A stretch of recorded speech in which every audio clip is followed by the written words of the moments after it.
Okay, ladies and gentlemen, I'm coming back to doing some more of these short form videos, not just my lives. We're going to talk Venus and Virgo. What does that mean? How does it play with Mars and Gemini? Okay, both being ruled and owned by Mercury. So understand that this is important. This is the masculine energy, Mars and Gemini, and the feminine energy of Virgo, both Venus being a feminine, Virgo being a feminine. The main people getting impacted by this are Gemini, Virgo at the height. All right, understand that everything Virgo in your chart is going to be what you value the most. Everything Virgo in your chart is where you're going to have to check in with your addictions, because remember, Venus is also our addictions. So this will be your addiction of being overly critical of yourself, and your addictions of being overly critical with other people, as a reflection of you projecting in what ways you're being overly perfectionistic about yourself. Now, to get away from that simple narrative, Virgo is one of my favorite signs. All right, Virgo is one of my favorite signs because it's actually not about perfection at all. It is everything about improvements. Forget the noise, I'm in the city. We are here in Mexico, baby.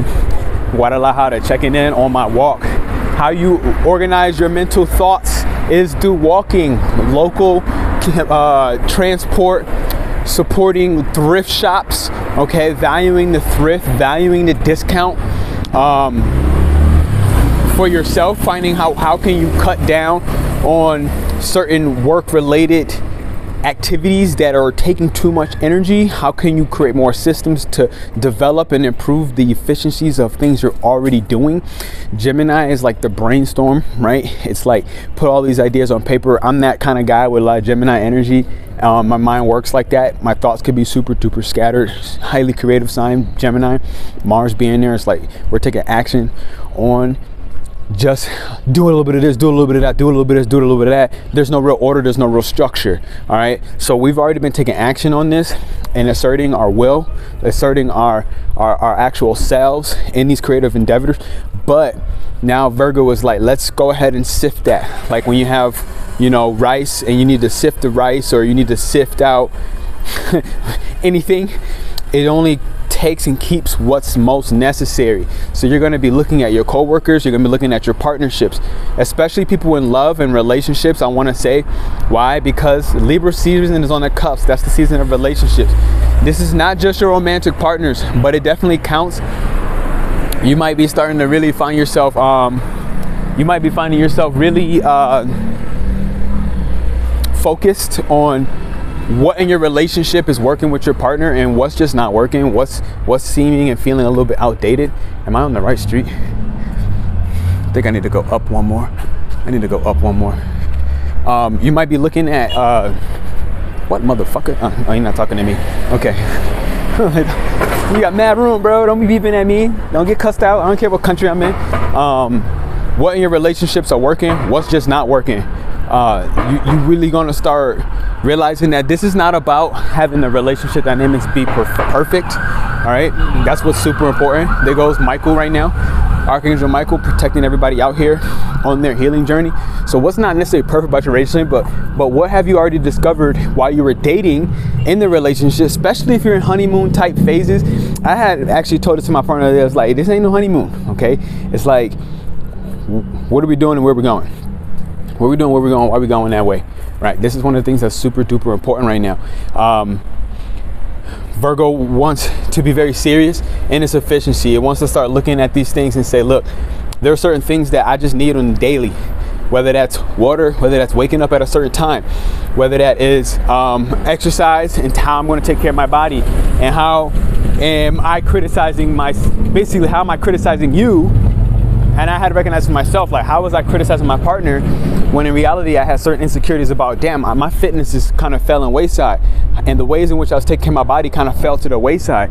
All right, and I really got to the point where I'm like, I had to recognize I was reflecting, I was projecting my own personal insecurities about, yo, I'm not physically fit right now, I'm not happy in my body. In Virgo, all right, I have a progressed moon this year in Virgo, and Virgo has become very emotionally important. It's like, yo, bro, you have to manage your mental thoughts, my mental patterns. I had to manage the dark thoughts, the more negative thoughts that I was going through. This is Venus in Virgo. We're now officially understanding what is the importance of valuing these things on the day-to-day. Because Mercury is in Libra, we have our minds on our relationships, on balancing out and harmonizing and even purifying, because Libra is purification, purifying through balanced communication that's a little bit more harmonious. You know, you're willing to compromise a little bit on the left, a little bit on the right. You're willing not to be so and stern in, you know, what you think and how you think it. So the key thing, what I'm saying is while we're Venus in Virgo, it's going to happen from today when I'm recording this video, which is, I don't know, the 5th. I think today's the 5th or the 6th of September, and it'll go to about the 29th or so of September. So the key thing about that is we got about a month of this transit, and Mercury, whilst we're having our minds on relationships, including your business partnerships, including your one-on-one clients, anybody that's working in one-on-one client space, anybody working in social circles, and you're responsible for kind of balancing out and making sure that things stay fair, things stay equal, things stay, you know, harmonious. If you're anything like that, you're going to be taking a reflection on these groups, on these clients, on your love life, and you're gonna go back retrograde. Mercury retrograde starts, I think, on the 9th. Okay, on the 9th of September, right before the full moon in Pisces. So that matters, okay? And it'll go back into Mercury in Virgo. So we're gonna re-purify, reanalyze through just a little bit more of a colder analytical thought, not really about your emotions in this instance.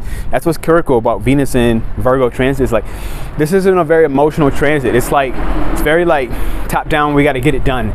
We got to look at all the whiteboard sticky notes that Gemini had put up, and we got to start just embracing them and realize like that these thoughts are so creative, and not all of them belong. Not some of them do belong, but some of them don't belong right now. We're starting to kind of like timeline this because the moon is in Capricorn, so it's like really, it's like asking Virgo, Venus and Virgo, to send the data to the top, send it to the top of the CEOs, send it to the top of the mountain, so that we can decide, you know, how do we best use, which is Capricorn, how can we best use the resources that we have in the most efficient way? Not necessarily resources that we don't have yet, not necessarily resources that we're going to be getting, but how do we best use what we already have today, especially around creative talents and endeavors, or even the resources that you have with your partners, whether that's a home, whether that's a coffee maker.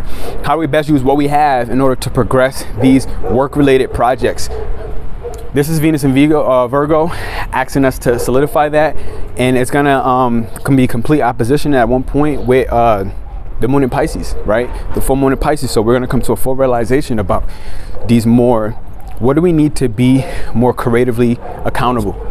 Because Leo just passed out, right? Venus and Leo just passed. So it's like we are fully valuing our most creative expression at this point, fully valuing what makes us unique, different than any and everybody else. But now it's like, how can you be accountable? How can you be creatively accountable? Because when you're accountable with your creative talents, like anything, you grow in confidence, you grow in self-esteem. But when you renege on your promises to yourself, you become less confident. And Virgo is the one to make sure that we get all the T's and dot all the I's. All right, it's like all the little tedious things that you know you don't like doing. Just ask yourself, what are the tedious things that I know I don't like doing but benefits my future, benefits my relationships? And that's my writing prompt for you. So as you answer that question, you're going to be right on point. Venus and Virgo, I want to say thank you for joining. Hit the subscription button. I want to get back to some of the short forms, not just my lives. Welcome to Mexico. I'm not necessarily in the, it don't look as cool as it is, but it's a cool spot. I'm a little lost though. I need to find where I'm actually going. So I'm up out of here. Thank you for the like and thumbs up button.